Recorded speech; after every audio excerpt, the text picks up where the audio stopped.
Isang mapagpalang araw po sa ating lahat. Ako po si Nicole Castillo and welcome po sa aking daily devotion. So, ang topic po natin ngayon is sex and perversion. So, God created sex to be pure, joyful, and life-giving, but sin corrupted it through lust, adultery, and immorality. The fall distorted God's design, turning intimacy into idolatry and selfish indulgence. Instead of reflecting covenant love, perverted sex enslaves the heart and dishonors the body, which was meant to glorify God.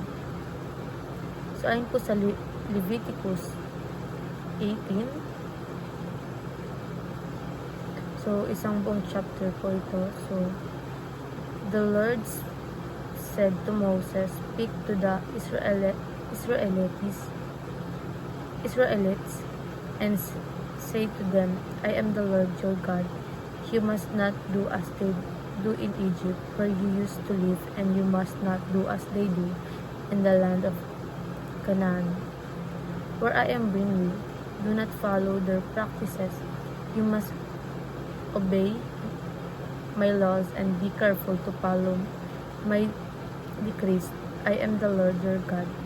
Keep the decrees and laws, for the person who obeys them will live by them. I am the Lord.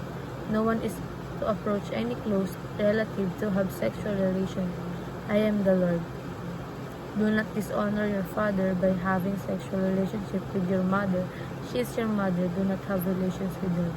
Do not have sexual relations with your father's wife, that would dishonor your father. Do not have sexual relations with your sister, either your father's daughter or your mother's daughter, whether she was born in the same home or elsewhere. So, mahabang po ito. So, hanggang dun lang po muna yung babasahin ko. So, next naman po, dumako naman po tayo sa ating katuruan. Sinasabi ito na the only valid sex is within marriage. So, ibig sabihin, ayon sa turo ng Diyos, ang sex ay para lang sa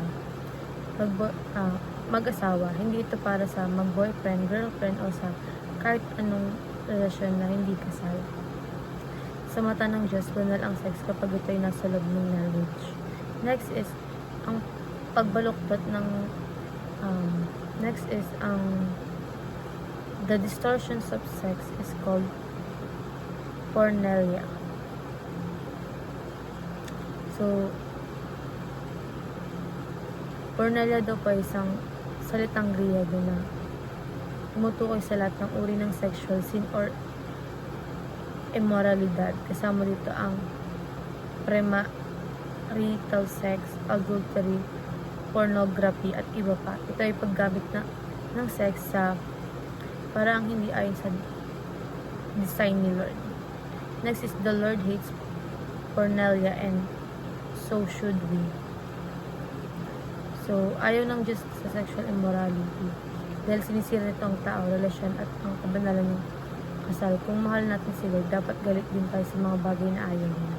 Next applications is flee from every form of sexual immorality.